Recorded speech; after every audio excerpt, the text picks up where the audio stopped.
Mettons-nous maintenant debout. Prions le Seigneur. Très cher Seigneur Jésus, Dieu Tout-Puissant, notre Père. Cet après-midi, Jésus, nous venons encore une fois de plus devant toi. Lorsque tu nous as donné cette grâce, cette opportunité de venir encore devant le Seigneur pour écouter la parole, pour écouter le message, afin de pouvoir nous vérifier, nous contrôler, nous examiner par rapport au message du temps de la fin. Laisse maintenant que le glorieux Saint-Esprit puisse être là, Seigneur, pour nous conduire du début à la fin et déposer cette parole dans chaque âme au nom de Jésus-Christ. Amen. Amen. Que Dieu bénisse. Soyons debout. Nous sommes dans notre texte habituel où nous voulons lire la parole de Dieu pour que nous puissions commencer. Je m'excuse, là on avait dit Daniel 21, ce n'est pas 21, c'est Daniel 9.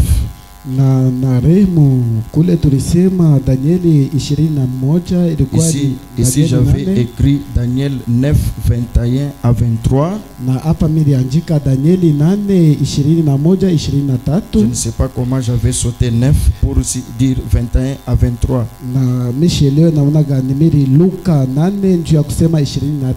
C'est Daniel 21 et Daniel 9, 21 à 23. Et nous lisons au nom du Seigneur Jésus. J'ai parlé encore dans ma prière quand l'homme Gabriel, que j'avais vu précédemment dans une vision, s'approcha de moi d'un vol rapide au moment de l'offrande du soir. Il m'instruisit et s'entretint avec moi. Il me dit, Daniel, je suis venu maintenant pour ouvrir ton intelligence. Lorsque tu as commencé à prier, la parole est sortie et je viens pour te l'annoncer, car tu es un bien-aimé. Sois attentif à la parole et comprends la vision.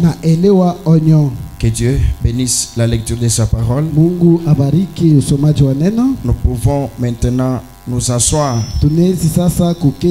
C'est ça notre texte de base. Et notre petit point dans ce grand thème, c'est Dieu peut-il vous faire confiance? Peut-il avoir confiance en vous? Le créateur des cieux et la terre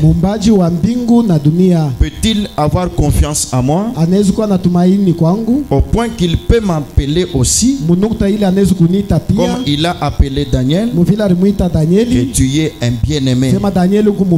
Donc Daniel était le bien-aimé du ciel. Quand Daniel était sur la terre, au ciel on savait que notre bien-aimé Daniel est sur la terre. Et nous avons lu encore dimanche la Bible qui disait que Dieu avait rendu encore témoignage à David. Il a dit, David, tu es un homme selon mon cœur. Amen. Alléluia. C'est que Dieu avait confiance. Un homme selon le cœur de Dieu était sur la terre. C'était qui? C'était David. Donc Dieu témoigne toujours de ses enfants. Dieu pointe toujours ceux en qui il a confiance. Mungu anashontaka bale iko nabo tumaini. Il ne peut pas le laisser comme ça. Ashezi kubacha hivi. Il montre clairement qu'il a confiance en eux. Anaonesha waziwazi ya kusema iko na tumaini ndani yao. Il a dit à Job, nous avons lu encore. Anaonesha Ayubu tulisoma tena. Il a dit à Satan, alimwambia Satan, est-ce que tu as vu mon serviteur Job? Eti unamwona mtumishi wangu Ayubu? Qui est là sur la terre. Yule anakuwa pale pa dunia. Parce que Job, mon serviteur, Ayubu mtumishi wangu est un homme intègre. Ni mtu wa kunyoloka. Amen. Amina. Job est un homme intègre. Na Ayubu alikuwa mtu wa kunyoloka. Et droit. Na wa kunyoloka. Il craint le mal. Alikuwa anaogopa bubaya. Est-ce que Dieu peut-il avoir un tel témoignage pour chacun de nous cet après-midi? Mungu anaweza kuwa na hii ushuhuda ya hivi ndio kila mmoja wetu. Où nous marchons sur la terre. Wala tunatembea pa dunia. Et Dieu sait na Mungu anajua que nous sommes intègres. Sema tuko ba kunyoloka ba waki. Est-ce que Dieu peut le faire pour vous? Eti Mungu anaweza kuifanya juu yenu. Est-ce qu'il peut le faire pour moi? Eti anaweza kuifanya juu yangu. Parce que c'est le même Dieu. Kwa maana ni Mungu moja moja. Et ces gens que nous lisons dans la Bible, na bale bantu tunasoma mu Biblia, ils n'étaient pas descendus du ciel. Abakushuka ebo kumbingu. Ils étaient tous nés. Bote barizarikwa. Amen. Amina. Sur cette terre. Mais ils ont pu prendre Dieu au mot. Lakini balimushika Mungu kwa sauti. Point que Dieu était satisfait. Munukta ile Mungu alifurahikia. Et il a dit na akasema que ce sont des hommes intègres et droits. Bantu bawaki na bakunyoloka. Amen. Amina. Aujourd'hui nous lisons encore dans Matthieu chapitre 3. Na leo tutasoma Mathayo 3. En commençant par le 16e jusqu'au 17e verset. Kuanzia mstari yake ya 16 kuishia 17. Écoutez ce que la Bible dit. Mshikie kile Biblia nasema. Pour notre Seigneur Jésus maintenant. Juu ya Bwana wetu Yesu Kristo. Lui qui était lui-même le fils de Dieu. Yeye mwenyewe alikuwa mwana wa Mungu. Matthieu 3 16 à 17. Mathayo 3:16 17. La Bible dit ceci. Biblia nasema hivi. Dès que Jésus était baptisé, na wakati Yesu alibatiziwa, quand on a baptisé Jésus, na wakati walibatiza Yesu, amen, amina, alléluia, amina, dès que Jésus eut été baptisé, na wakati ile walibatiza Yesu, il sortit de l'eau. Na Yesu akatoka mu maji. Après son baptême, na kisha kumubatiza, Jésus sortit de l'eau. Na Yesu akatoka mu maji. Et voici, na mutazame, les cieux s'ouvrirent. Na macho ikafunguka. Et il vit l'esprit de Dieu. Na akaona roho ya Mungu descendre comme une colonne. Kushuka kama diwa. Et vint sur lui. Na ikashuka pake. Amen. Amina. Quand on prend le baptême, si on est sincère, amen, amina, comme celui de Jésus, les ciels doivent s'ouvrir et la colombe doit descendre et se poser sur vous. Amen. Amina. Maintenant, qu'est-ce que Dieu a dit pour Jésus? Et voici une voix fit entendre des cieux ces paroles. Celui-ci est mon fils bien-aimé, en qui j'ai mis toute mon affection. Y a-t-il un autre petit Jésus cet après-midi en qui Dieu peut aussi dire que j'ai confiance en lui, ou j'ai confiance en elle, au point que Dieu peut dire celle-ci est ma fille bien-aimée, celui-ci est mon fils bien-aimé, celui-ci est mon chantre bien-aimé, celui-ci est mon croyant bien-aimé. Est-ce que Dieu peut-il le dire pour vous et moi? Ou bien Dieu peut le dire aujourd'hui et demain nous les trahissons et Dieu commence à regretter d'avoir dit une chose comme ça. Est-ce que Dieu peut-il le dire pour vous et moi que nous sommes ses fils bien-aimés? Nous sommes encore dans Luc 9, 35. Luc 9, 35. Na Luka 8:35. La Bible dit ceci. Biblia nasema hivi. Et de la nuée Na kwa wingu sortit une voix kukatoka sauti qui dit, ile nasema, celui-ci huyu est mon fils élu, ni mtoto yangu mchakuliwa, écoutez-le. mumushikieni. Ça c'est Dieu qui témoigne pour le Seigneur Jésus-Christ. Hii ni Mungu yako nashuhudia juu ya Bwana Yesu Kristo. C'est Jésus que vous voyez Sema huyu Yesu mnaona qui est sur cette terre. huyu anakuwa hapa pa budongo, Il est mon fils élu. anakuwa mtoto yangu mchakuliwa. Celui qui l'a élu, Ule anamchakula ce ne sont pas les gens de la ana terre. watu hapa dunia, C'est moi-même au ciel. ni mimi mwenyewe Mungu kumbingu, J'ai élu celui-ci. mimi namchakula huyu. Est-ce que Dieu peut le dire pour frère Serge? Eti Mungu anaweza kusema juu ya ndugu Serge.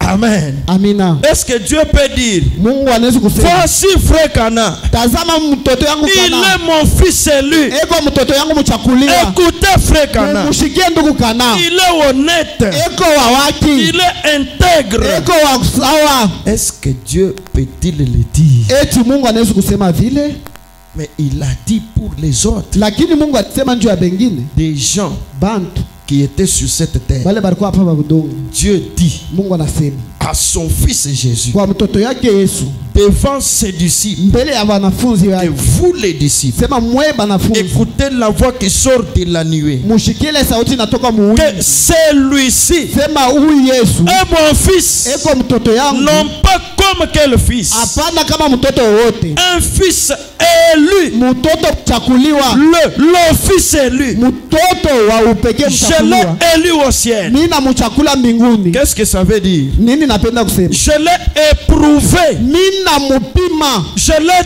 testé, mimi namujaribu, je l'ai tourné à gauche à droite, mimi nampinduza kuume na kushoto, et j'ai trouvé en na lui mimi nakuta ndani yake l'intégrité, uwaki, la confiance, utumaini la fiabilité, na uwaki wa moyo. qu'il ne fera jamais marche arrière. Ashitarudi yake kamwe nyuma, Il accomplirait toutes mes volontés. atatimiza mapenzi yangu yote. C'est alors que Dieu Ni descend. wakati ile Mungu Il anashuka, dit, celui-ci anasema huyu est mon fils ni élu. mtoto wangu mchakuliwa.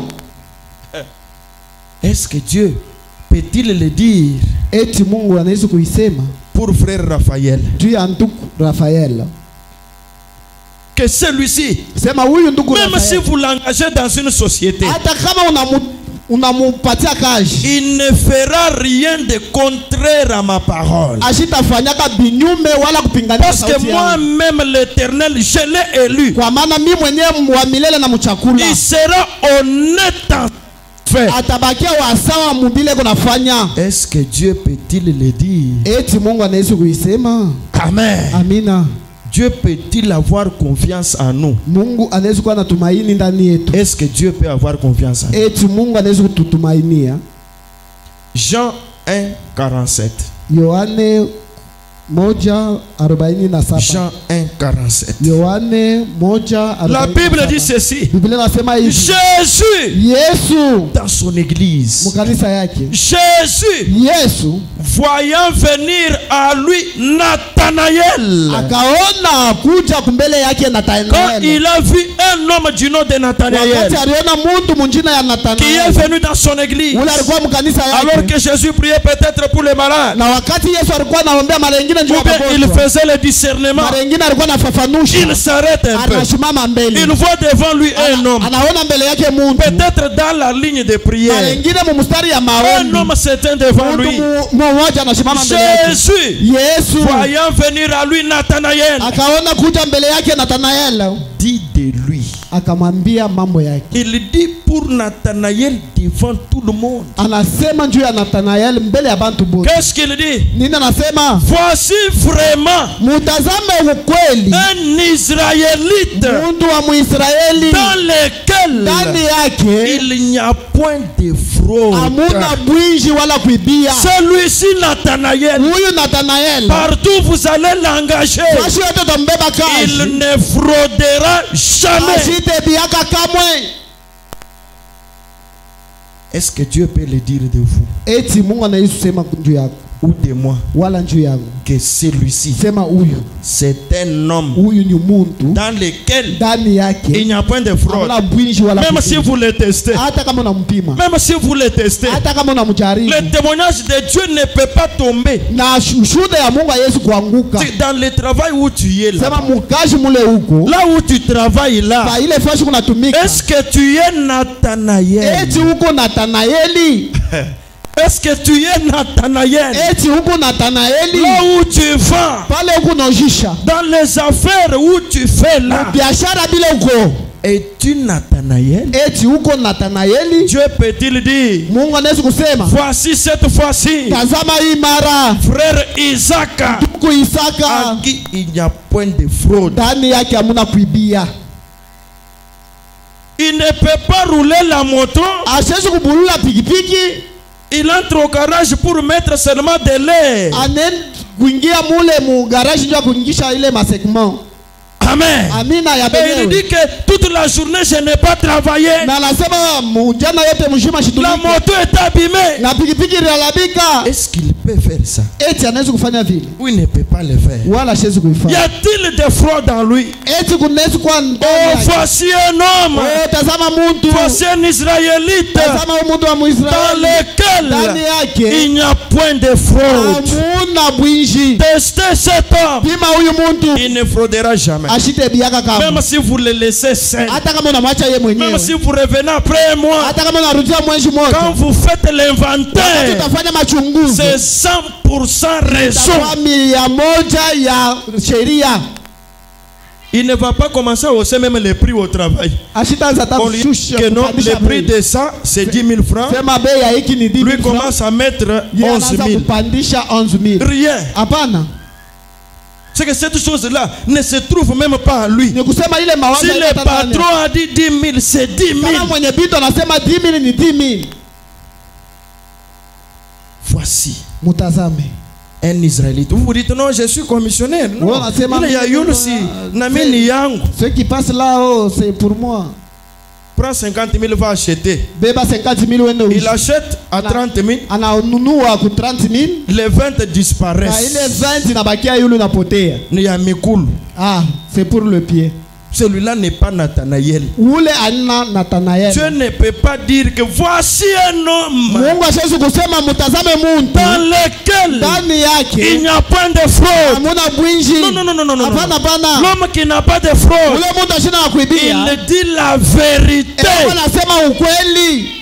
Même si on lui coupe la tête, Hata kama wanamuchinja kichwa. néanmoins il dira la Lakini vérité. yeye atasema tu ukweli. C'est cela Nathanaël. Njoo ule Et Nathanael. c'est lui qui témoigne. Na ule kuna shuhudia. Jésus, Yesu. Dieu fait chair. Mungu anafanyika mwili. Dieu fait chair. Mungu Qui mumwili. donne un pareil témoignage. Analeta mshuhuda ya hivi. Maintenant, cet après-midi, Lakini hii jioni si Jésus descendait dans cette église, kama Yesu anashuka mwiki chumba. à combien parmi nous Bangapi katikati yetu? Jésus pourrait donner un tel témoignage? Bale Yesu anaweza kuleta hii ushuhuda ya hivi.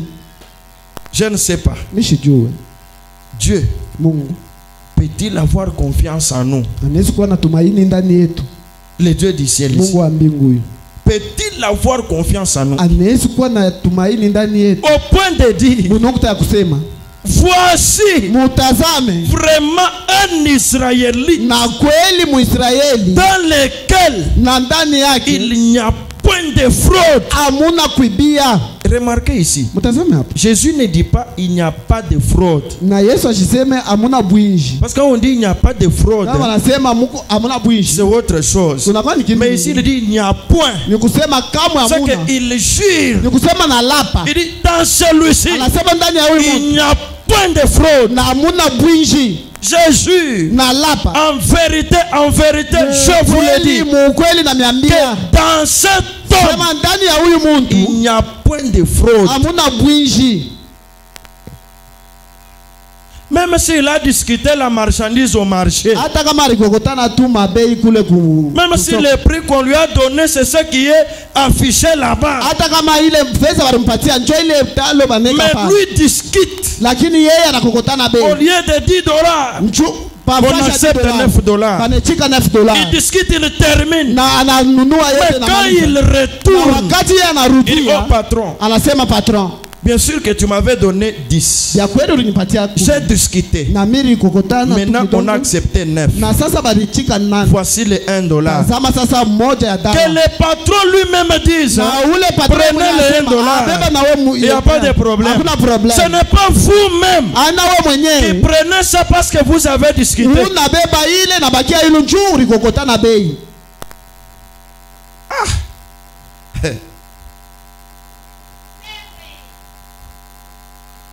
C'est cet homme. Ni huyu muntu. Écoutez, Mshiki. Nathanaël, quand il était devenu un homme comme ça, il n'avait pas encore le Saint-Esprit. Nathanaël wakati alikuwa mtu wa hivi wa kunyoloka. Parce que le Saint-Esprit est descendu après le départ de Jésus. Roho Mtakatifu ilishuka kuenda kwa Yesu. C'est que nous sommes supposés Ni kusema tunaweka être sans fraude kuya bila bwinji avant le Saint-Esprit. mbele ya kupokea Mais roho. aujourd'hui, Sasa leo ceux qui ont le Saint-Esprit, wale beko na Roho Mtakatifu qui disent qu'ils en ont, beko nasema tuko na Roho mais ce Mtakatifu. sont eux les fraudeurs. Lakini bonjo benye ba mwinji.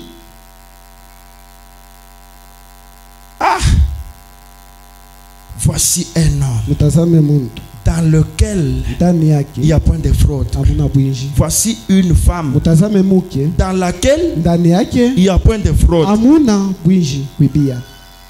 Il n'y a point de fraude. Hakuna kuibia. Il n'y en a pas. Hamuna. Même si on t'achète 10 mégas de maïs. Hata kama nakuza Même si la femme qui est venue vous acheter n'est pas là, vous comptez toujours le nombre de mégas. hata ule kono ujisha shina pota ununua paka hivi. Vous respectez toujours. Unaheshimia paka bwingi wa makuta yako.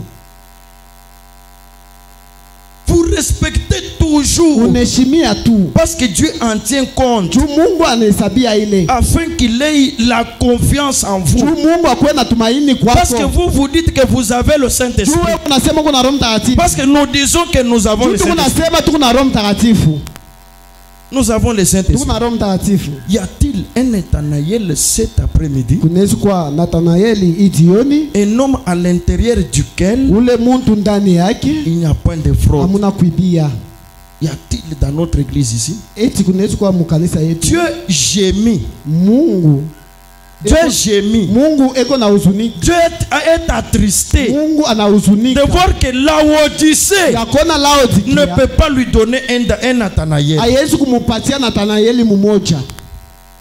Laodicée Laodikia manque de produire une femme Nathanaël. inakosa kuzala muke Nathanaeli.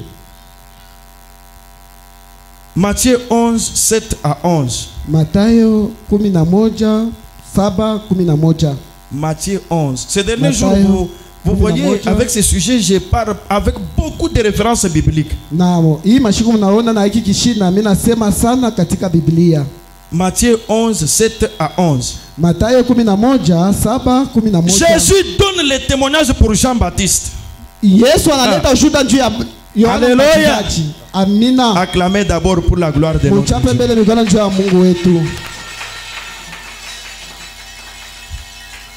La Bible dit ceci. Biblia inasema hivi. Comme il s'en allait, Muvile balikuwa naenda. Jésus se met à dire à la foule. Na Yesu akashimama na kuambia kinkunji. Jésus parle à toute la foule. Na Yesu akasema kinkunji kyote. À tout le monde. Kwa bantu bote. Parlant de Jean-Baptiste. Na kusema njoo ya Yohana Mbatizaji. Jésus se met à parler à la foule. Na Yesu akaanza kusema kukinkunji. Au sujet des gens. Kwa kishina kia Yohane. Écoutez ce qu'il dit. Mushikie kile Il anasema. pose la question aux gens. Na anapika bantu swali. Concernant Jean-Baptiste. Kulingana na Yohana Mbatizaji. Jésus dit. Na Yesu akasema. Que vous allez voir au désert. Na nini mulienda kuona mjangwa? Quand vous étiez parti au désert. Wakati mulienda kujangwa. Vous étiez allé voir quoi? Mulienda kuona nini? Il continue. Na anaendelea. Un roseau agité par le vent. Na ile mchanga yenye kupepusha na mpepo.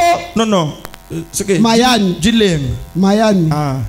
Est-ce que vous êtes allé pour voir un poteau ou un roseau qui est agité par le vent? Eti mulienda kuona nguzo wala liliani yenye kutengesha na mpepo. Vous étiez parti au désert. Mulienda mjangwa. Maintenant, ce que vous avez vu au désert, Sasa kile muliona mjangwa. c'était quoi? Ilikuwa nini? Est-ce que c'était un arbre qui était agité? Ilikuwa ni mti yenye tenkesha Jésus dit, na Yesu anasema mais lakini quand vous allez voir nini mlienda kuona un homme vêtu d'habits précieux, muntu mwenye kuvala na ile mavazi ya c'est celui bei, que vous étiez allé voir, ndio ule mlienda kuona un homme qui est bien habillé. ule muntu anavala mzuri, Voici mutazame ceux qui portent des habits précieux bale beko navala mango ya bei sont dans les maisons des rois. beko munyumba ya mfalme. Maintenant, qu'êtes-vous donc allé voir Sasa nini mlienda kuona au mjangwa désert là-bas? mule mjangwa Vous mule? étiez allé voir quoi? Mlienda kuona nini? Il répond. Anajibu, Il répond encore. anajibu Il tena, pose la question. anapiga swali. Un prophète? Nabii, Vous étiez allé voir un prophète? mlienda kumuona nabii? Lui-même répond. Yeye mwenyewe anajibu, Il dit oui. akasema ndio. Vous êtes parti voir un prophète. Mlienda kumuona nabii? Il dit oui. Akasema ndio. Vous dis-je. Na munasema Vous dis-je. ndiye mimi namiambia. Amen. Amina. Vous dis-je. Namiambia Plus qu'un prophète. na hapa wakupita nabii. Jean-Baptiste, Yohane Mbatizaji il est plus qu'un prophète. anapita na nabii Ça, mwenyewe. c'est Jésus qui témoigne. Ule ni Yesu yuko nashuhudia. C'est lui que vous voyez au dessert. Ule mnaona mjangwa. Qui dit aplanissez le chemin du Ule Seigneur. anasema mtengeneza njia ya Bwana. Cet homme-là, Ule mtu ule il est prophète. eko nabii. Il est plus qu'un prophète encore. Anapita yeye mwenyewe nabii. Alléluia. Amina. Pourquoi? Kwa nini? Car Kwa maana c'est lui dont il est écrit. njoo ule iliandikiwa, Voici, tazama j'envoie mon messager devant ta face natuma mjumbe wangu mbele wa pour préparer ton chemin devant moi, devant toi. njuu ya kutengeneza njia mbele yako. Maintenant il dit, Sasa nasema je vous l'ai dit en vérité, naniambia katika ukweli, parmi ceux qui sont nés de femmes, katikati ya bale banazariko na muke il n'en a point paru de plus grand que Jean-Baptiste. hakuna ule alizariko wa kupita Yohane Mbatizaji. Est-ce que Dieu peut-il le dire aussi pour vous? Eti Yesu anaweza kusema pia njuu yenu, Que parmi les gens qui sont nés de femmes, katikati ya bantu bale banazarika na il n'y a banamuke jamais eu un homme qui est plus grand que frère Serge, akuyakuyaka muntu wa plus kupita grand que nduku, frère Blessing, kupita nduku Baraka, plus grand que frère Valentin. wa kupita nduku Valentin. Est-ce que Dieu peut témoigner comme ça? Eti Mungu anaweza kushuhudia vile, Plus grand que frère Oscar. wa kupita nduku Oscar. Est-ce que Dieu peut dire ça? Eti Mungu anaweza kusema vile De tous ceux qui sont nés des kwa hommes, des bote femmes, bale banazariko na banamuke, toutes personnes qui sont nées, muntu bote ule il anazarikwa n'y a jamais eu quelqu'un sur la terre akuyakuyaka muntu pa bulongo comme Jean-Baptiste. kama Yohane Mbatizaji, Comme Jean-Baptiste. kama Yohane Il n'y a Mbatizaji, jamais eu un homme comme lui. akuyakuyaka muntu kama yeye, Comme Jean-Baptiste. kama Yohane Mbatizaji. Est-ce qu'il y a un Jean-Baptiste ici? Eti kuko Yohane Mbatizaji hapa. Dieu Mungu peut-il avoir confiance en vous anaweza kuwa na tumaini ndani yenu, au point de témoigner comme ça pour vous? nukta ya kushuhudia hivi njuu yenu. Est-ce que Dieu peut le faire? Eti Mungu anaweza kuifanya. Juge 6, Mwamuzi 6 12 à 13. 12 kushia 13. L'ange de l'Éternel lui apparut Malaika wa Bwana akamtokelea et lui dit, na il kumwambia, dit à qui? akamwambia À nani? Gédéon. Kwa Gedeon, Un homme comme toi et moi. muntu kama wewe na mie. Mais l'ange témoigne de lui. Na malaika anashuhudia njuu yake. L'ange de l'Éternel lui apparut Malaika wa Bwana akamtokelea et lui dit, na kumwambia, l'Éternel est avec toi, wa milele ko nawe Gedeon, vaillant héros. na mshuhudia kubwa.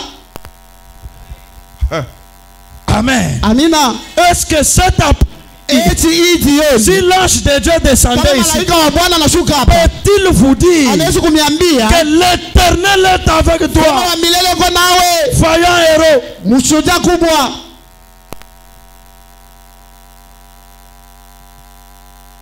Amen. Amina. Ou bien quand vous retournez à la maison, Wala wakati unarudia kunyumba vous oubliez, unasaulika, vous ne faites aucun effort. aufanye mkazo hata Vous ne mmoja, cherchez pas pourquoi Dieu a témoigné pour les autres. autafuta kwa nini Mungu anashuhudia juu ya Qu'est-ce wengine. qu'ils ont fait? Nini bo barifanya? C'était des hommes de chair Balikuwa bantu ba qui mwili, marchaient sur la terre balikuwa natembea pa comme bulongo vous et moi, kama mwe na mie, nés par l'homme et la wenye femme kuzaliwa na mke na comme mume vous et moi. kama mwe na mie. Mais l'ange de l'Éternel Lakini malaika wa milele descend anashuka, et dit à Gédéon, anamwambia Gedeon, oh Gédéon, Gedeon, tu es vaillant héros, uko mshuhudia kubwa, l'Éternel est avec wa toi. milele ko nawe. Est-ce que Dieu peut dire Eti Mungu anaweza kusema que je suis avec toi? mie wa milele niko na wewe. Est-ce que vous faites des choses qui peuvent rapprocher Dieu de vous? Eti Mungu nafanya bintu bilineti kumkaribisha Mungu karibu na mweye. Est-ce que Dieu au ciel est content? Eti Mungu kumbingu eko nafurahi. Je vais vous lire, frère Branham dire pour les autres. Nitasoma ndugu Branham kusema njoo ya bengine. Que à cause de vous Dieu est affligé. Kwa sababu yenu Mungu anahuzunika. Ce que vous faites, le cœur de Dieu est brisé. Na bila munafanya roho ya Mungu navunjika. Nous sommes dans l'aspect où Dieu d'abord est content pour les autres. Tuko mwali Mungu eko nafurahikia bengine. Je vous montrerai les autres où le cœur de Dieu nitamwonyesha bengine ile roho ya Mungu totalement et complètement brisé. Inavunjika muutele. Mais chez toi, lakini Gedeon weye Dieu n'est pas brisé. Mungu ashivunjike moyo. L'ange de l'Éternel lui apparut. Malaika wa milele akamonekanikia. Et lui dit, na kumwambia Gedeon, l'Éternel est avec toi. Wa milele ko nawe. Tu es vaillant héros. Uko mshutia kubwa. Oh, Gedeon pouvait se sentir bien. Gedeon alifanya kufurahikia. La Bible continue. Biblia inaendelea. Gedeon lui dit, Gedeon akamwambia, ah mon Seigneur, oh Bwana wangu, si l'Éternel est avec nous, kama wa milele ko nasi, où sont toutes ces choses? wapi vitu vyote? Pourquoi toutes ces choses nous sont-elles arrivées? Où est l'Éternel? Si tu me dis qu'il est avec nous, où est l'Éternel? Ça c'est un homme qui parle avec l'ange de l'Éternel. Oh frère Branham a dit, l'ange de l'Éternel, c'est l'Éternel lui-même. C'est que Gédéon, il parlait avec l'Éternel lui-même. C'est l'Éternel lui-même qui reconnaissait que Gédéon était vaillant héros. Mais un homme de chair qui marchait sur la terre, qui mangeait comme vous et moi, qui mangeait des légumes comme ce que vous mangez là. Mais cet homme-là, après avoir mangé là, il marchait avec l'Éternel. Est-ce que Dieu peut reconnaître dans sa grande divinité qu'il est avec toi? Est-ce que Dieu peut reconnaître ça? Que je suis avec toi. Commençons d'abord avec Daniel. Mettons maintenant dans le message. Frère Branham dit, je relis ce que nous avons lu et on saute. Les instructions de Gabriel à Daniel. Prêché le 30 juillet 61 M. M c'est-à-dire matin ou bien morning. M. Je commence avec 70. Je saute pour aller vite. Branham a dit ça faisait 68 ans depuis qu'il était à Babylone. Daniel est allé à Babylone. Il a fait 68 ans depuis qu'il est allé là-bas. Branham a dit au milieu des païens, Daniel s'est retrouvé au milieu des païens. Et il avait la victoire. Il n'a pas fléchi. Il n'a pas commis adultère. Il n'a pas volé. Il n'a pas triché. 68 ans. Ce n'est pas étonnant que Dieu ait dit que Daniel, tu es un bien-aimé. 68 ans. Il n'a pas volé. Il ne trompait pas. Il ne disait que la vérité. Il était seul au milieu des païens, de gauche à droite, des païens, des idolâtres, les cantiques du monde, de gauche à droite, peut-être les bas, de gauche à droite. Mais Daniel, lui, lakini Danieli il adorait le Dieu d'Israël. alikuwa anaabudu Mungu wa Israeli. Il était seul. Alikuwa peke yake. Frère Branham a dit, Ndugu Branham anasema, mais nous, sasa nous ne pouvons pas tenir une heure. hatuwezi kubakia baaminifu. Si nous sommes au milieu des païens, kama shitu katikati ya on ne peut pas être chrétien pendant une heure. hatuwezi kuwa bakristo saa moja. On ne peut pas être chrétien pendant une heure parmi les païens. hatuwezi kuwa bakristo musaa moja katikati ya Mais Daniel, lui, 68 ans. lakini Danieli yeye miaka 69. Paragraphe 73, frère Branham dit ceci. na kifungo chake cha 73 ndugu Mais anasema, lui, lakini yeye Danieli, c'est-à-dire Daniel, kusema Danieli, il avait été en plein dedans, Danieli alikuwa ndani au milieu des païens, katikati ya mapagano, et n'avait que 3 compagnons avec lui. na Danieli alikuwa na kumsindikiza wala marafiki 3, C'est-à-dire Shadrach, Meshach et Abednego. Shadrach, Meshach na Abednego, Et eux nabo étaient ailleurs, balikuwa pembeni, peut-être dans un autre quartier. marengine mu quartier ingine. Daniel aussi, Danieli pia peut-être dans une autre ville, marengine mu town ingine, mais à Babylone. lakini pala ndani ya Mais Babyloni. Daniel lakini est Danieli resté fidèle devant Dieu. alibakia mwaminifu mbele ya Mungu. Frère Branham dit, Ndugu Branham mais anasema, Daniel, lakini Danieli qui était seul avec Dieu, alibakia peke yake na Mungu, a conservé la victoire pendant 68 ans. alichunga ushindaji mu miaka 69. Il n'a pas volé pendant 68 ans. ashikuibe mu miaka 69. Il n'a pas trompé pendant 68 ans. ashikudanganya mu miaka Il n'a 69. pas commis adultère pendant 68 ans. ashikusharatike mu miaka 69. Il n'a pas convoité pendant 68 ans. ashikutamania mu miaka 69. Il n'a pas triché pendant 68 ans. ashikuibia mu miaka 69. Il a gardé la victoire. alichunga ushindaji. C'est pourquoi Dieu a dit, Daniel, ndio kwa maana Mungu alisema Danieli, tu es un bien-aimé. uko mpendwa. Y a-t-il un autre Daniel aujourd'hui? unaweza kuwa Danieli mwingine leo Dans ce message de Branham, hii ujumbe ya Branham, précisément ici dans notre église, aka kweli kweli mkanisa yetu, est-ce qu'il y a un Daniel? eti mnakuwa Danieli hapa, Est-ce qu'il y a une sœur eti kunakuwa dada qui moja peut tenir devant Dieu yule anaweza kusimama mbele ya Mungu comme une chrétienne kama Mkristo pendant 68 ans? mu miaka 69.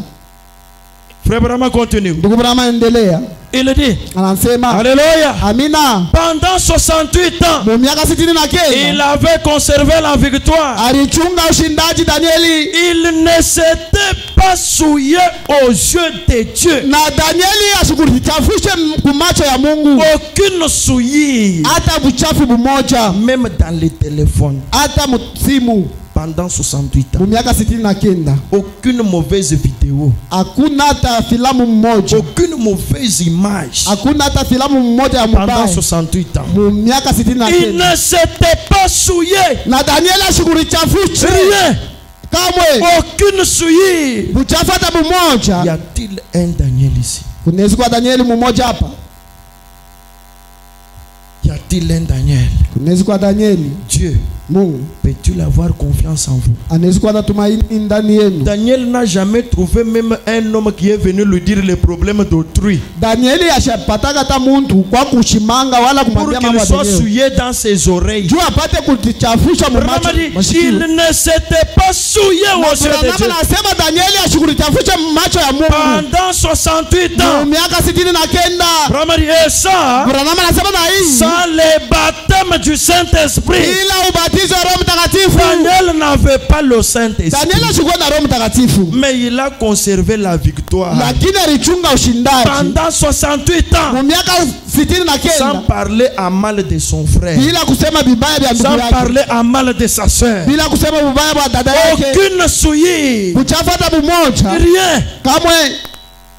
68 ans. miaka 69. Est-ce qu'il y a des Daniel aujourd'hui? eti kukuba Danieli leo. Alléluia. Amina, Alléluia. amina. Acclamez pour la gloire de notre Dieu. Tuchape mikono ndio tukufu ya Mungu wetu. Est-ce que tu peux arriver à ce niveau? Eti unaweza kufika mwi hatua, Puisque la Bible dit, kwa maana Biblia inasema si votre justice kama uwaki yenu ne dépasse pas celle des pharisiens, aipite ya bale vous bafarisayo, n'entrerez pas. amutengia kamwe mbinguni. Aujourd'hui, Leo si votre justice à vous les gens du message kama uwaki wenu wa bantu ba ne ujumbe dépasse pas la justice des catholiques, des pentecôtistes, des aipite presbytériens, haki ya wakatoliki na wapentekoste na vous wengine, n'entrerez pas. amutengia kamwe.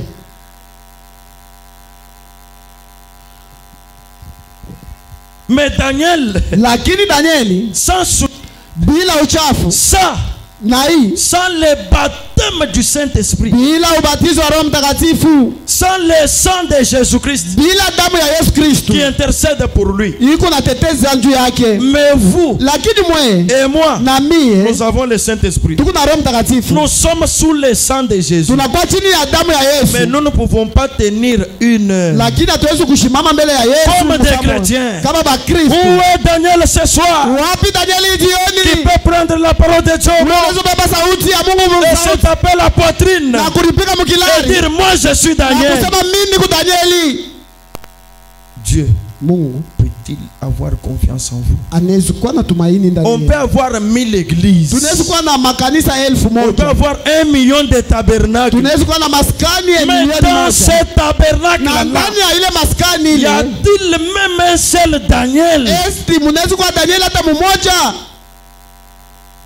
Y a-t-il même un seul homme Eti mnaweza kuwa hata mtu mmoja. pour qui Dieu peut témoigner Ndani yake Mungu anaishi que kusudia. dans tel Sema tabernacle, mwi il y maskani a la sœur telle, kunakuwa dada fulani elle est la femme selon mon cœur. anakuwa mke kulingana na roho Il y a yangu. le frère tel, Kunakuwa ndugu fulani il est Nathanaël. anakuwa Nathanaeli. Il n'y a point de faux dans lui. Hakuna kuibia ndani yake. Tous ces tabernacles que nous avons Hii ici, maskani yote tuko nayo. peut-on trouver un seul Daniel? Tunaweza kupata Danieli mmoja. Peut-on trouver un seul Job? Tunaweza kupata Ayubu Est-ce qu'on mmoja. peut trouver Eti tunaweza un kupata seul Nathanaël? Nathanaeli moja. Oh, nous avons échoué. Tunashindwa. Nous avons échoué. Tunashindwa. Frère Brahma continue. Ndugu Barama endelea. Amen. Amina. 178 le même message. 159. Frère Branham dit, Ndugu Barama asema et je voudrais vous faire remarquer que Daniel, na natakia nipate kumjulisha sema Danieli. qu'est-ce que Daniel a fait? Nini Danieli alifanya? Même s'il était un étranger, Hata Danieli alikuwa mgeni. il était étranger à Babylone. Alikuwa mgeni Mbabiloni. Même s'il était étranger, Hata kama Danieli alikuwa Frère mgeni. Branham dit, Ndugu Barama asema il avait été séparé de son peuple. aliachana na taifa yake. Son peuple n'était pas à Babylone. Taifa yake haikuwa Mbabiloni. Daniel était étranger. Danieli alikuwa mgeni. Branham continue. Barama Il endelea. avait été séparé de son église. Na Danieli balimwachanisha na kanisa yake. Son église était restée en Israël. Kanisa yake ilibakia Et Muisraeli. Daniel était seul à Babylone. Danieli alibakia peke yake Mbabiloni. Frère Branham a dit, Ndugu Barama anasema Alléluia. amina. Il dit, pas d'église où aller. Anasema makanisa kidogo ndio ya kwenda. Daniel n'avait pas d'église où aller. Danieli asikwenda kanisa ya kuingia. Pas d'autres cantiques à chanter. Asikwenda mimbo ingine ya kuimba. Tous les cantiques étaient restés en Israël. Mimbo yote ilibakia Pas Muisraeli. d'autres cantiques à chanter. Hakukuwa mimbo ingine ya kuimba. Il chantait tout seul. Ile alikuwa anaimba yeye mwenyewe. Malgré tout ça, Kama anasema izuri yote il ile. est quand même resté attaché à ses prophètes. Anabakia tu mwenye kuunganisha na manabii Il est wake. resté toujours attaché à la parole. Anabakia mwenye kuunganisha na neno. Pas d'église où aller. Hakuna kanisa ya kuingia. Pas de cantiques à chanter Hakuna encore. mimbo ya kuimba tena. Alléluia. Amina. Pas de frères et sœurs Bila bandugu na qu'il badada. devait communier avec. Bala alipasha kushiriki nabo Mais pamoja. malgré ça, Izuri ile. Daniel regardait à gauche Daniel anaangalia kushoto. les païens, Bapagani. à droite les prostituées, Bakaba. au devant de lui les idolâtres, Bale bakuabudu derrière lui les voleurs. Malgré ça, Izuri ile. lui n'a pas touché au souillure. Daniel asikuguse kubuchafu bata bumoja. Lui n'a pas dit, Yeye ashikuseme est-ce que Dieu va tuer tous ces gens? eti Mungu ataua bantu Tout le bote. monde vole. Batu bote banaiba. Moi aussi je vais voler. Na mimi Daniel pia mimi naweza Tout le kuiba. monde commet adultère. Batu bote banasharitika. Je vais le faire aussi. Na mimi naweza kusharitika pia. Daniel n'a pas fait ça. Daniel ashikufanya vile. Ce n'est pas Daniel. Ala Il Danieli. ne pouvait pas faire une chose comme ça. Ule alipasha kufanya vitu vya hivi. 79 Branham répète. 78 Branham anasema. Pas d'église où aller. Bila kanisa ya kuenda. Personne avec qui communier. Mtu hata mmoja wa kushiriki na Danieli. Tous allaient au temple païen. Bote walikuwa naenda kwa makutano ya bapagani. Tous adoraient les idoles. Bote walikuwa naabudu salamu. Pas des chants chrétiens. Bila bantu ba Kristu. Des chants chrétiens. Na ile mamimbo ya Bukristu. Seulement Yahweh Rasson, Faka ya Wera Son. Jibempian Jibe Mpiana. et les autres. Na bengine. Pas de cantiques chrétiens. Bila mwimbo ya Bukristu. Tout un pays Na inchi yote Pas mzima. de cantique chrétien. Hakuna mimbo ya Ukristo. Pas d'église où aller. Bila kanisa ya kuingia. Pas de frères avec qui communier. Bila bandugu ba kushiriki nabo. Pas de sœurs avec qui communier. Bila badada ba kushiriki nabo. Tout le monde allait au temple païen. Bote balikuwa naenda makutano ya bapagano. Ils adoraient les idoles. Balikuwa na budu salamu. Personne ne croyait la même chose que lui. Hakuna mtu alikuwa naamini kitu kimoja kama Danieli. Mais Branham a dit, Na Branham asema pendant 68 ans, mu miaka 69 Daniel a vécu dans cette situation pendant 68 ans. Danieli anaishi muhimu mambo ya hivi mu miaka 69. Mais malgré ça, Aizuri il était toujours Daniel. Danieli alibakia paka Danieli. Il était toujours un fils de Dieu. Alibakia paka mwana wa Mungu. Ce n'est pas étonnant Anaya kushangaa. que Dieu ait témoigné de lui. Mungu apate kushutia juu yake. Danieli, tu es un bien-aimé. uko mpendwa. Est-ce que Dieu peut le dire aussi pour vous? Eti Mungu anaweza kusema pia juu yenu. Ou bien vous êtes au message comme une couverture. Wala uko kumujumbe kama kifiniko. Vous n'avez rien à faire, Aona na kufanya. mais vous êtes comme une couverture. Lakini unakuya sa kifiniko. Au message, Mujumbe, mimi naombaka mu El Shaddai. moi je prie en El Shaddai. C'est la raison pour laquelle, Jo sheria sababu. devant un petit problème, Mbele ya mambo kidogo tu. tu t'enfuis, tu pars. Unakimbia unakata. Parce que tu n'as jamais été dedans. Juu au ya kuyaka ndani ya Dieu maskani. n'a jamais témoigné de vous. Mungu ashashuhudiaka juu yenu. Même Dieu se réserve Hata Mungu anarichunga de mbele. donner son Ya témoignage kuleta ushuhuda yake. pour que le témoignage de Dieu Juu ushuhuda ya Mungu puisse être remis en question. ipate kurudia musawa. Qu'on puisse dire, est-ce que Baba- c'était Dieu qui avait dit Pate kusema eti ni Mungu alisema ou bien ce n'était pas Dieu? wala ikwe Mungu. Dieu a du mal Mungu anakuwa na mubaya. de témoigner pour les gens aujourd'hui. Anakuwa na huzuni ndio ya kushuhudia Même ndio pas watu leo. pour les pasteurs. Hata juu ya bachungaji. Aujourd'hui, Dieu a du mal Leo Mungu ako na huzuni de témoigner pour les ya ministres. kushuhudia ndio ya mapasho injili. Dieu se demande, Mungu je anajiuliza, vais témoigner pour qui? tashuhudia ndio ya nani? Amen. Amina. Alléluia. Amina. Alléluia. Amina. Abraham a dit, Ndugu wanasema pendant 68 ans, miaka 69 il a vécu dans cette circonstance. Danieli aliishi muhimu mambo ya Mais il a hivi gardé Dieu. na alichunga Mungu. Il avait été amené là-bas. Na Danieli balimpeleka mule. Il est arrivé à Babylone à quel âge? Alifika Babiloni mu miaka Frère ngapi? Branham a dit, Ndugu Branham anasema alors qu'il était un jeune garçon de 12 ou de 14 na ans, wakati alikuwa kijana mwanaume wa miaka 12 wala son papa 19, n'était pas là. na baba yake ashukuye. Sa maman n'était pas là. Pia mama yake ashukuye. Ses frères biologiques n'étaient pas là. Ndugu yake ya tumbo moja bakuye. Un garçon de 12 ans, Na mtoto mwanaume wa miaka il s'est 12 retrouvé seul alikuta peke au yake milieu des païens. katikati ya mapagano, Il a fait 68 ans. lakini anafanya miaka Il 69 n'a pas commis adultère. asikusharatike, Il n'a pas accepté la souillure. asikuitike buchafu. Un enfant de 12 ans. Mtoto wa miaka 12. Mais toi, tu as quel âge? Sasa wewe una miaka ngapi?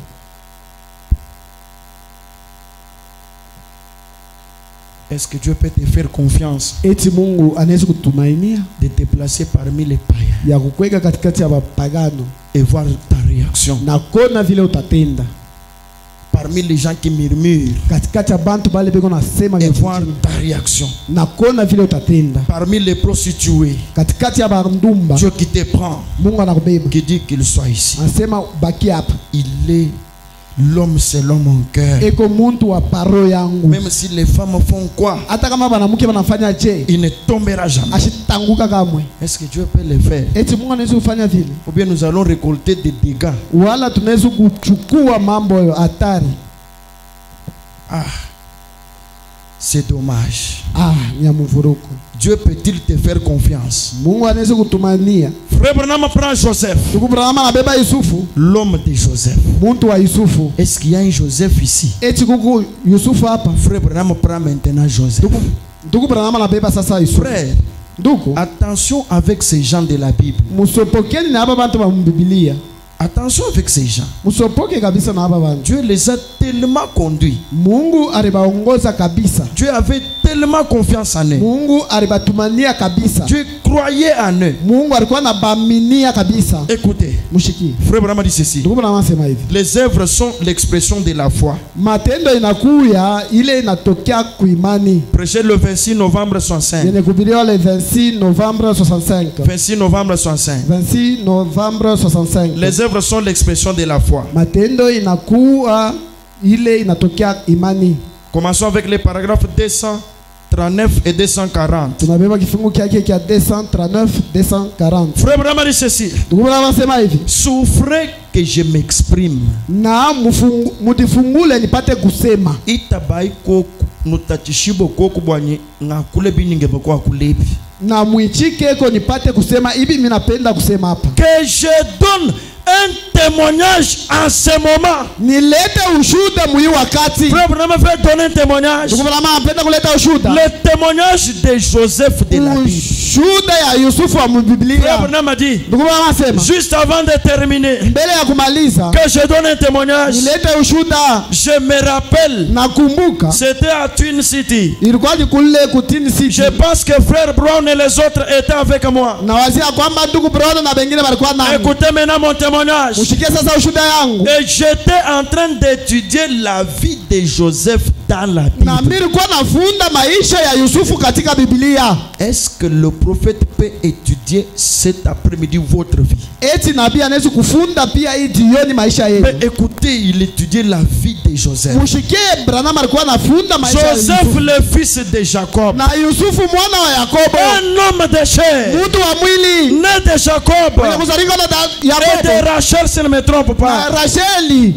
Amen. Amina. Mais Joseph, Lakini Yusufu il était extraordinaire, alikuwa kuchangaisha mais sans le baptême du Saint-Esprit. bila ubatizo wa Roho Mtakatifu. Mais avec Saint-Esprit sous la foi, sous forme de foi. Lakini na Roho Mtakatifu Des types de symboles. mfano ya imani. Frère Branham a dit, Ndugu kama asema. j'étudiais la vie de Joseph dans la Bible. Kwa nafunda maisha ya Yusufu katika Et Biblia. je lisais la Bible. Na nilikuwa nasoma Biblia. Mais Joseph, Lakini Yusufu c'était un homme alikuwa ni muntu contre lequel na ndani yake on ne pouvait rien trouver à redire.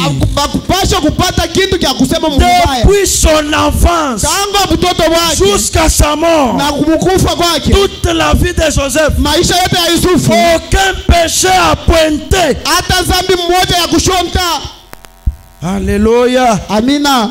Alléluia. Amina. Est-ce que frère Isaac, tu es Joseph cet après-midi? Eti ndugu Isaki huku Yusufu. Frère Jérémie, Ndugu est-ce que tu Yeremia. es Joseph? Eti huku Yusufu. Est-ce que Dieu peut avoir confiance en Eti vous? Mungu anaweza kuwa na tumaini ndani Mais yako. Joseph, Lakini Yusufu depuis son enfance tangu mtoto wake jusqu'à sa mort, na kulufu il n'y lwake avait rien à redire dans sa vie. hakukuwa kitu cha kusema mbaya maisha Ce n'est yake. pas étonnant que Dieu était avec ces gens. Aina ya kushangaisha Mungu alikuwa na hapa Ce n'est watu. pas étonnant que Dieu ait choisi Israël. Aina ya kushangaisha Mungu achukue Parce que Dieu Israeli. a dit, Juu Yesu alisema pour l'amour d'Israël, juu ya mapenzi ya Israeli. je ne m'éterai jamais. Sita kikalaka kimya kamwe. Israël, ce n'est pas un peuple comme tout autre peuple. Israeli haina taifa sawa mataifa yote. Amen. Amina. Ce n'est pas un peuple comme tout autre peuple. Ana taifa kama hii Ce mataifa n'est yote. pas étonnant que Dieu ait dit, Ana ya kushangaa Mungu celui apate qui kusema. maudira Israël, Yule atalaani il Israeli. sera aussi maudit. Atalaaniwa pia. Joseph, Yusufu un Israélite, mtu wa Mwisraeli dans la vie duquel, ndani ya maisha yake depuis son enfance tangu mtoto wake jusqu'à la fin, na mulufu wake rien n'a pointé comme péché. hakuna kitu cha kushota kama zambi. Est-ce que toi aussi tu es Joseph? Eti wewe pia uko Yusufu. Combien de mascaras as-tu placé sur ton visage? Mara ngapi unaripodoa kumacho yako? Est-ce que Dieu peut avoir confiance Eti Mungu anaweza kuwa na tumaini dans une femme qui a mis autre chose que lui n'a pas créé? kwa ule mke anajipodoa bintu bingine bile Mungu yeye Dieu ashube. peut-il témoigner? Mungu anaweza kushutia. Le Dieu du ciel Mungu wa mbingu qui témoigne iko na de shutia quelqu'un kwa ule qui mke a ajouté quelque chose sur son visage. ule anaongeza kitu kingine kuhusu yake. C'est que il veut dire que ce que Dieu m'a créé là, ce n'est pas bon. Ni kusema anapenda kusema kile Mungu ana nyumba kila C'est kizuri. que moi je corrige Dieu kusema, avec ce mascara. Na mwadiza mbele Mungu na hii maskara. Et quand je regarde dans le miroir, Na wakati nitaenda je suis maintenant joli. hapa na kwa murembo. Mais quand Dieu regarde au ciel, Mungu anaangalia mbinguni, il a honte de témoigner. eko na aya ya kushutia juu yako. Dieu Mungu peut-il avoir confiance en vous? anaweza kuwa na tumaini ndani yenu. Frère Branham a dit, Ndugu Branham anasema, j'étudie la vie de Joseph. nafunda maisha ya Yusufu. Frère Branham a dit, Ndugu Branham anasema, Abraham, Ibrahimu, Isaac, Isaka, Jacob Yakobo et tous les na autres, wote wengine on pouvait trouver quelque chose à redire contre eux. balipasha kupata kitu kya kusema juu Il y yao. avait des fautes qu'ils avaient commises. Balikuwa na makosa ile Branham a balitenda. dit, mais contre Joseph, Branham anasema sasa juu ya Yusufu il n'y avait rien. hakukuwa kitu kama makosa. Toute sa vie, Maisha yake yote il n'y avait rien. hakukuwa kukosefu. Est-ce que frère, Eti es-tu ndugu, Joseph? eti ndugu Ari eko Yusufu.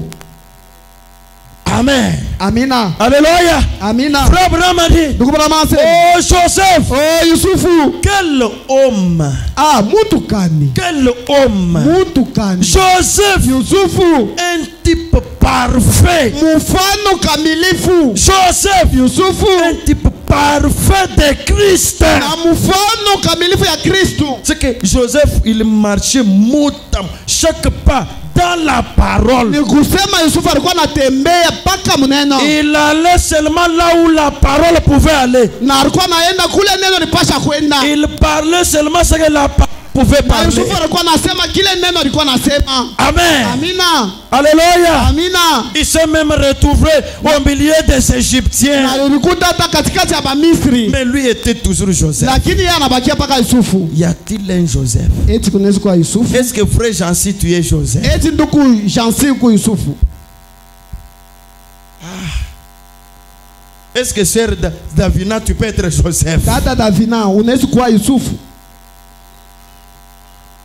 Est-ce que la sœur Nana est Joseph? Eti dada Nana anaweza kuwa Yusufu.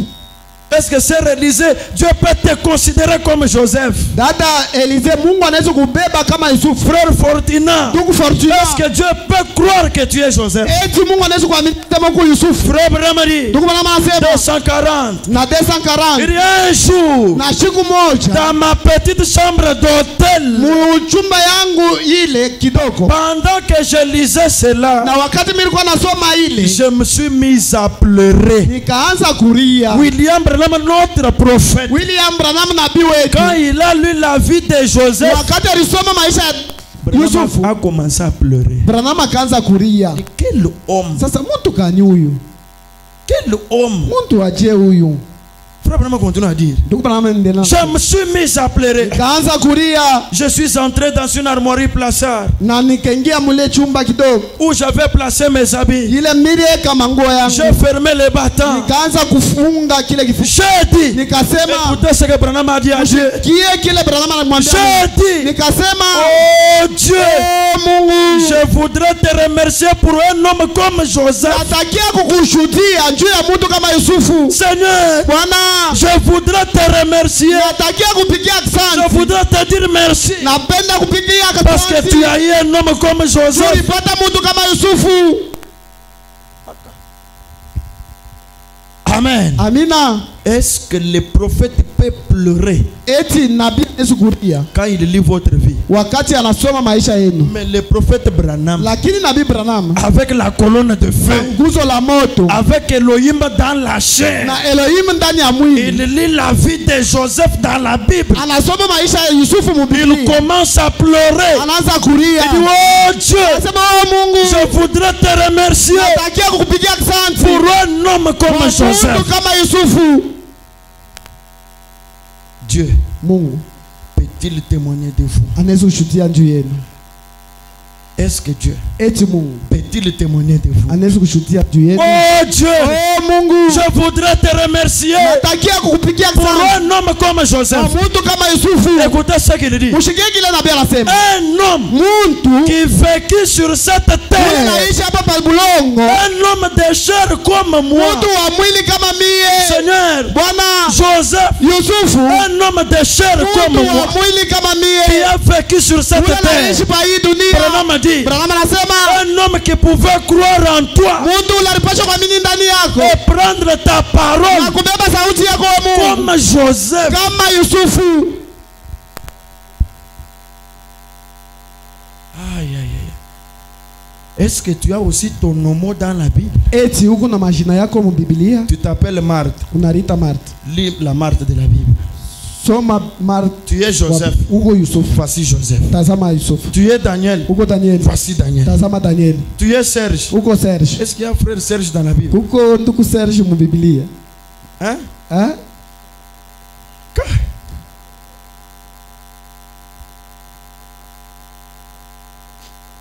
Y a-t-il frère Serge dans la Bible? Eti mu Biblia muko nduku Serge. Tu es Mado. Y a-t-il sœur Mado dans la Bible? Huko dada Mado. Eti mu Biblia muko dada Mado. Frère Oscar. Il y a Ndugu Oscar. un frère Oscar dans la Bible. Ndugu Oscar mu Biblia. Mais tu vas chercher ton nom comment? Sasa utatafuta majina yako je?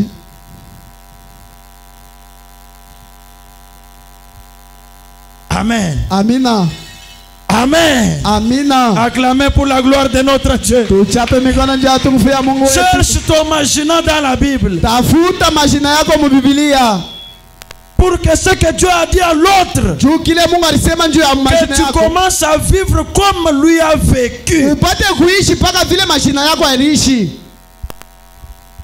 Oh, Oh, Seigneur, Bwana Dieu Mungu peut-il avoir confiance en nous? anaweza kuwa na tumaini ndani yetu. C'est un petit sujet. Ilikuwa ni kishinda kidogo. Est-ce que Dieu Eti Mungu peut-il avoir confiance en nous? anaweza kuwa na tumaini ndani yenu. Branham dit, oh Dieu, Kama anasema wewe Mungu, je voudrais te remercier natakia kupigia sana pour un homme comme juu Joseph, ya mtu kama Yusufu, un homme de chair comme mtu moi. wa mwili kama mie. Ce n'était pas un ange, Ashikuwa malaika, c'était un homme de chair alikuwa mtu wa mwili comme moi. kama mie. Comment lui a vécu la parole mot à mot? Na Mungu akanyarishi neno kwa sauti na Il n'a sauti. jamais dit un mensonge. Ashasemaka bongo hata mumoja. Joseph n'a jamais trompé. Yusufu ashadanganyaka. Branham dit, quel homme, Branham anasema mtu wa je, quel homme, mtu wa je huyu, un homme de chair mtu wa mwili comme moi. kama mie. Quel homme, Seigneur. Mtu wa je huyu Je Bwana. te remercie pour Joseph. Nakupigia asante juu ya Yusufu. J'ai étudié sa vie dans la Bible. Nafunda maisha yake mu Biblia. J'ai commencé à pleurer. Nikaanza kulia. Un homme de chair comme moi, Binadamu kama mie, mais qui peut être un type parfait du Seigneur Jésus-Christ. lakini kuya mfano kamilifu ya Bwana Yesu Kristo. Même dans la prison, Hata mukifungo il n'a pas renié la parole. ashikukatale sauti Il n'a pas péché même dans la prison. na ashikutenda hata dhambi hata mukifungo. Frère Branham a dit, Ndugu Branham anasema peut-être c'est là que nous allons terminer. mara nyingine ni pale tutamaliza. Alléluia. Amina. Alléluia. Amina. Les instructions, j'ai dit, les subites de la visite de Gabriel à Daniel. Na kifukuzia sita ya malaika Gabrieli kwa Danieli. Les subites Na vifukuzio mashabati sita de Gabriel à Daniel. ya Gabrieli kumbele ya Danieli. 30, prêché le 30 juillet 61 et. Yenye kubiriwa 30 juillet 61 e. Ah. Amen. Amina. Joseph. Yusufu. Joseph. Yusufu. Prenons d'abord Psaume 39. Tubebe mbele Zaburi 38. On met Joseph à un piège Tu bana mupima wala kumuteka Yusufu en Égypte. mule mu Misri. On met un piège à Joseph. Bana muteka Yusufu. 39 de 1 à 18. Na 38 kuanzia moja kushuka. Écoutez la parole. Mushikie neno. On fit descendre Joseph en Égypte. Na bakamshusha Yusufu kumule mu Misri. Et Potiphar, Na Potifar officier de Pharaon, na ule askari wa Farao chef de garde, na ule raia wa Bagardi égyptien, na ule wa Misri, l'acheta des Ismaélites qu'il y avait fait descendre. na akauza kule na kuona moto kushuka. La Bible dit, Biblia nasema l'Éternel fit avec lui. wa milele alikuwa na Yusufu, L'Éternel était avec Joseph. wa milele alikuwa na Yusufu. Malgré qu'on l'a vendu, Aizuri mais balimujisha, l'Éternel fit avec lui. lakini wa milele alikuwa na Daniel na Yusufu, Et la postérité l'accompagna, la prospérité l'accompagna. na mali ikamfuata. Et il habitait dans la maison de son maître l'Égyptien. Na Yusufu alikuwa naikala munyumba ya bwana wake wa Misri. C'est-à-dire Potiphar. Nikusema Potiphar. Son maître vit que l'Éternel était avec lui. Na bwana wake akamwona kusema wa milele alikuwa na Yusufu. Et que l'Éternel faisait prospérer entre ses mains tout ce qu'il entreprenait. Na wa milele alikuwa naweka mbele biote bila alikuwa na bamba. Tout ce que Joseph prenait, Biote bila Yusufu alikuwa na ça bamba. prospérait. Ilikuwa nawenda mbele. Maintenant 4. Sasa 4. Joseph trouva grâce aux yeux de son maître. Yusufu akapata neema mbele ya bwana wake. Il employa son service. Na akamutumikisha wala kumweka kukazi. L'établit sur sa maison. Na kumuweka mnyumba yake. Et il confia tout ce qu'il possédait. Na akamwekea biote bila alikuwa nabyo. Dès que Potiphar l'y établit sur sa maison, Na wakati Potifari mweka Yusufu mnyumba yake. et sur tout ce qu'il possédait, Na zaidi biote mari alikuwa nayo. l'Éternel bénit la maison de l'Égyptien Wa milele akabariki nyumba ya Misri à cause de Joseph. kwa sababu ya Yusufu. Et la bénédiction de l'Éternel fut sur tout ce qui lui appartenait. Na baraka ya wa milele ikionekana pa biote bila alikuwa na bamba. Soit à la maison, soit au champ. Wala munyumba wala mushamba. Il abandonna aux mains de Joseph Na akaacha biote mu mikono ya Yusufu. tout ce qui lui appartenait. Biote bilikuwa byake. Et il n'avait avec lui d'autre soin que celui de prendre sa nourriture. Na alikuwa na vingine vya kubeba tu. Japo kubeba tu Oh, kulia. Joseph Lakini Yusufu était beau de taille et beau de figure. alikuwa mzuri kuburefu na mzuri kuuso. Après ces choses, Na kisha hivi bintu il arriva que la femme de son maître, bilifika ya kwamba bibi wa bwana wake, la femme de Potiphar, bibi wa Potifar qui était son maître, ule alikuwa bwana wa Yusufu, porta les yeux sur Joseph akaweka macho yake pa Yusufu, et dit à Joseph, akamwambia Yusufu, couche avec moi. lala na mie. Amen. Amina. Et si c'était toi, Kama ilikuwa wewe, est-ce que Dieu peut avoir une telle confiance? eti Mungu anaweza kuwa na hii tumaini? Amen. Amina. Amen. Amina. La femme lui dit, Na mke wa Potifar la akamwambia, Bible dit, na Biblia nasema, couche avec moi. na sharatika nami. Il refusa Na Yusufu akakatala et dit à la na femme kumwambia mke de son maître, na wa bwana wake, voici, tazama mon maître ne prend avec moi conscience de rien. bwana wangu ashunikatarie zamini ya kinto Dans hata la kimoja maison. muhii nyumba. Et il a remis entre mes mains tout ce qui lui appartient. Na Potifara ananipatia vyote vile vinakuwa Il vyake, n'est pas plus grand que moi dans cette maison. na asinipite mie muhii nyumba, Il ne m'a rien interdit excepté toi. asinikatarie kinto hata kimoja muhii nyumba, Il kutosha tu m'a tout wewe. donné, Ananipatia vyote, sauf toi, sa femme. kutosha tu wewe bibi yake.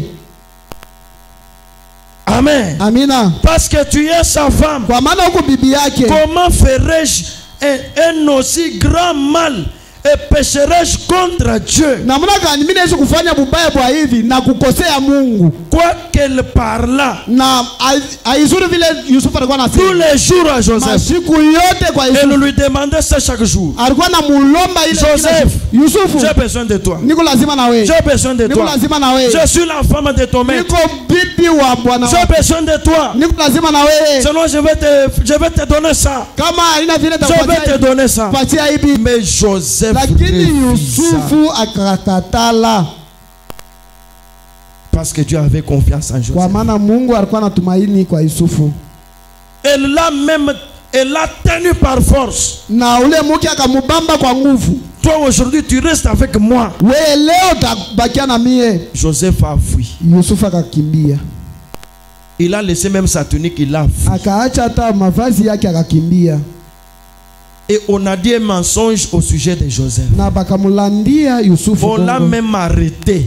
Barimubamba, Il est allé en prison. alienda mukifungo, Mais il n'a pas accepté la femme d'autrui. lakini ashikuichike bibi wa benyewe, Il n'a pas violé. ashikutongoza. Maintenant toi, Lakini we, est-ce que Dieu peut avoir une telle confiance eti Mungu anaweza kuwa na tumaini ya hivi sans qu'il y ait cas? bila kuya tatizo? Mais toi néanmoins tu as le baptême du Saint-Esprit. Lakini wewe unakuwa na ubatizo wa Roho Mtakatifu. Maintenant ce que nous avons dit là, Sasa kile tunasema, Frère Branham le redit ndugu ici. Branham anaisema Les subites de la visite de Gabriel à Daniel. na vifukuzio sita ya Gabrieli mbele ya Danieli, Paragraphe 66 67 et 68. Kifungu kia 66, Écoutez ce que Branham a dit. 67, 69. Il dit, Anasema. Potiphar Na Potifar effectua un voyage. na akasafiri.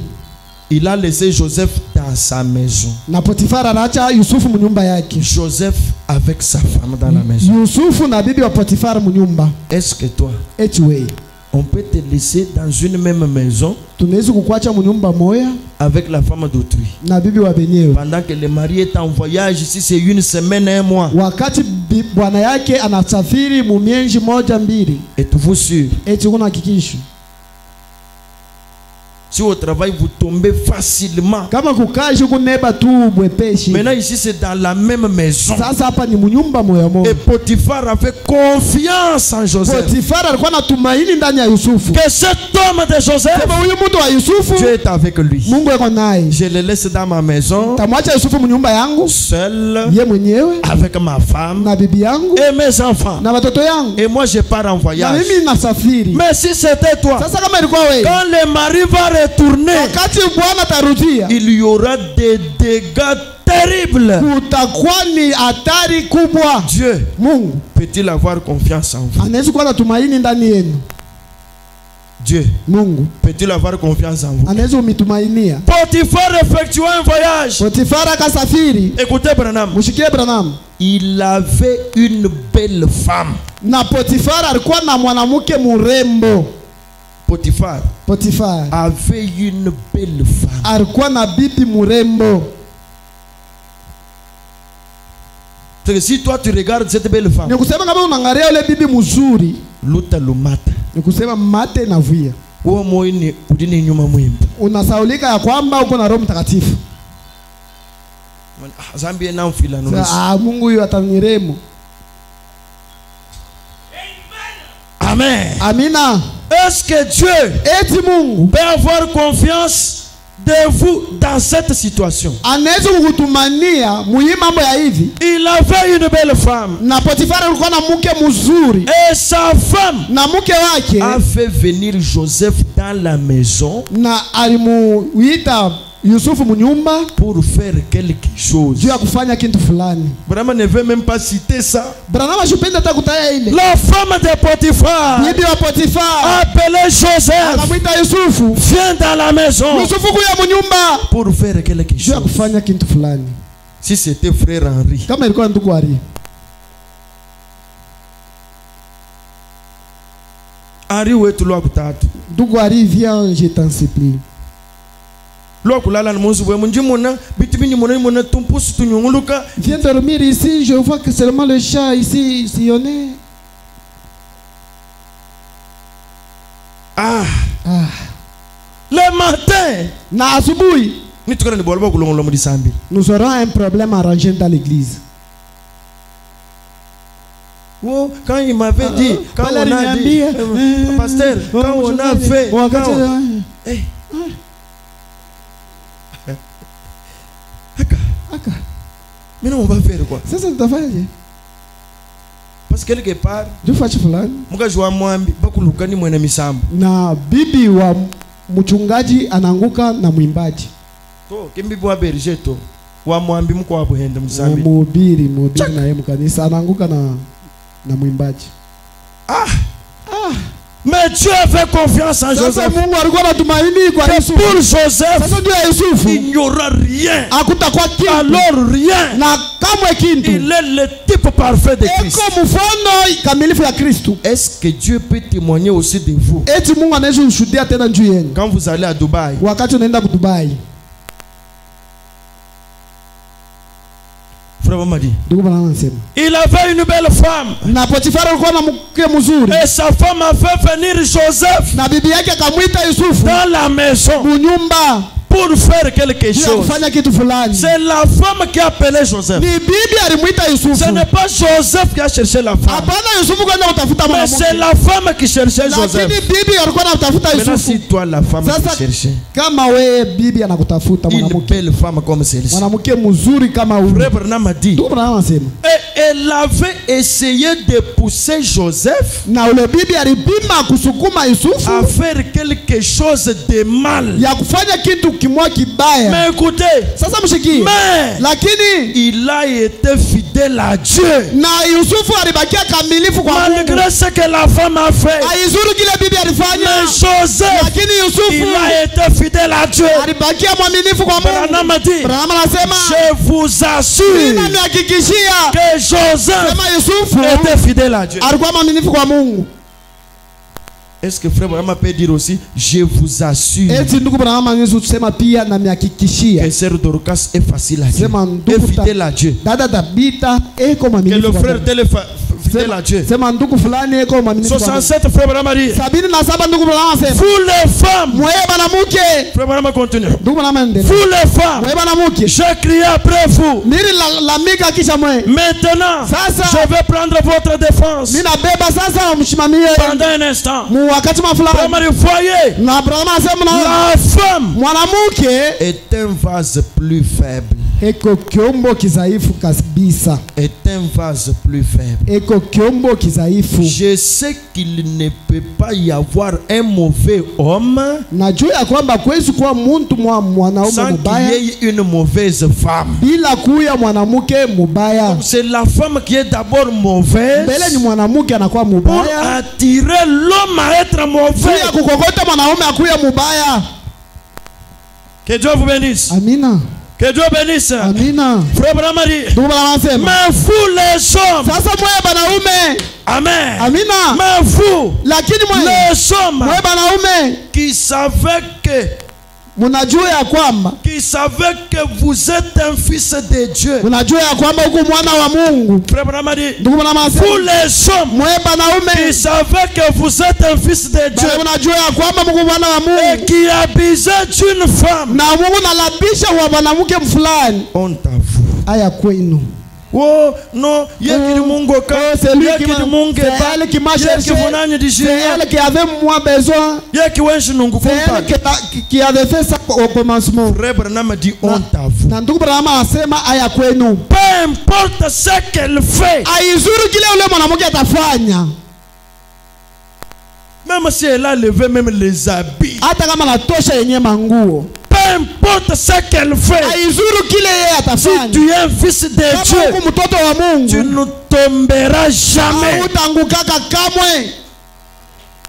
Mais si tu tombes, Lakini kama unaanguka tu n'es pas un fils de Dieu. hauna mtoto wa Mungu. Tu n'es pas Joseph. Hauna Yusufu.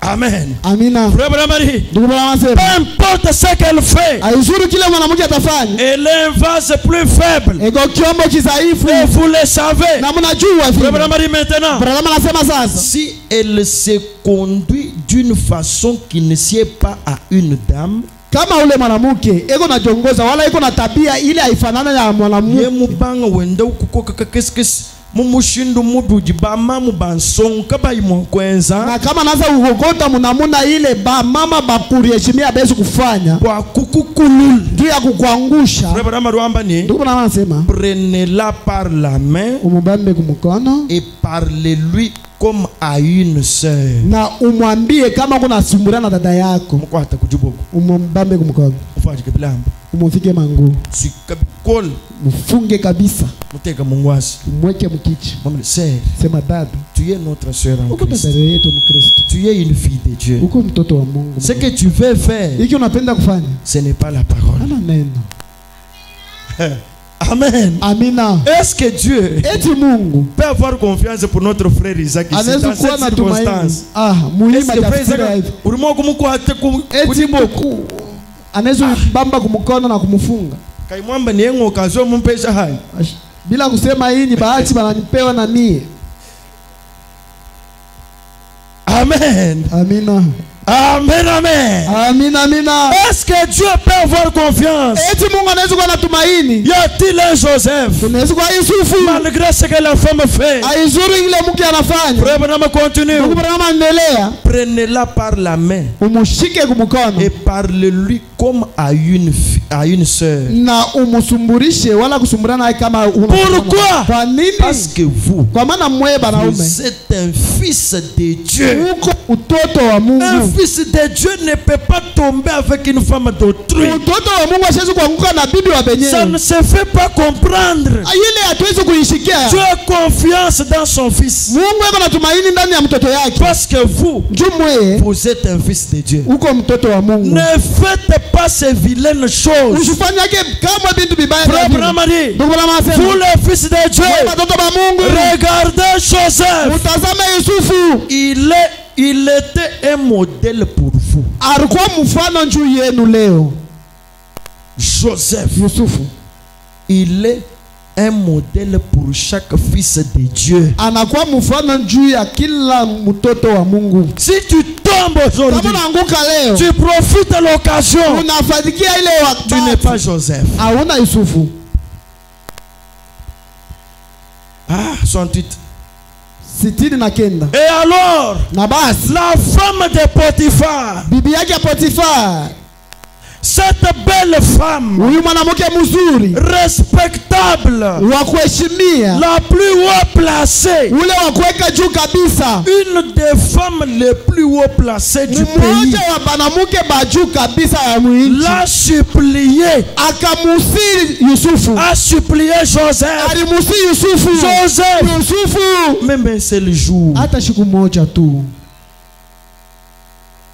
Branham dit une belle femme, Branham anasema mwanamke mzuri, la femme respectable du pays, mwanamke wa kuheshimia mwinchi, la femme la plus haut placée du pays, mwanamke wa kuweka juu kabisa mwinchi, une des femmes les plus haut placées du pays, mmoja wa banamuke wa kuweka juu a kabisa mwinchi, supplié Joseph akamusi pour Yusufu commettre adultère avec lui. juu ya kusharatika na Yusufu. Peut-être qu'elle pouvait dire, Mara nyingine mwanamke alipaswa Joseph, Yusufu, je vais te donner 1 milliard. takupatia 1 milliard. Si tu acceptes Kama unachika une seule fois, mara moja tu tu, seras riche dans ce pays. utabakia mtajiri mwingi. Je suis la femme de Potiphar. Niko bibi wa Potifar. Et toi-même tu sais, Na wewe mwenyewe mon unajua mari ne connaîtra rien. bwana yangu asitajua kintu.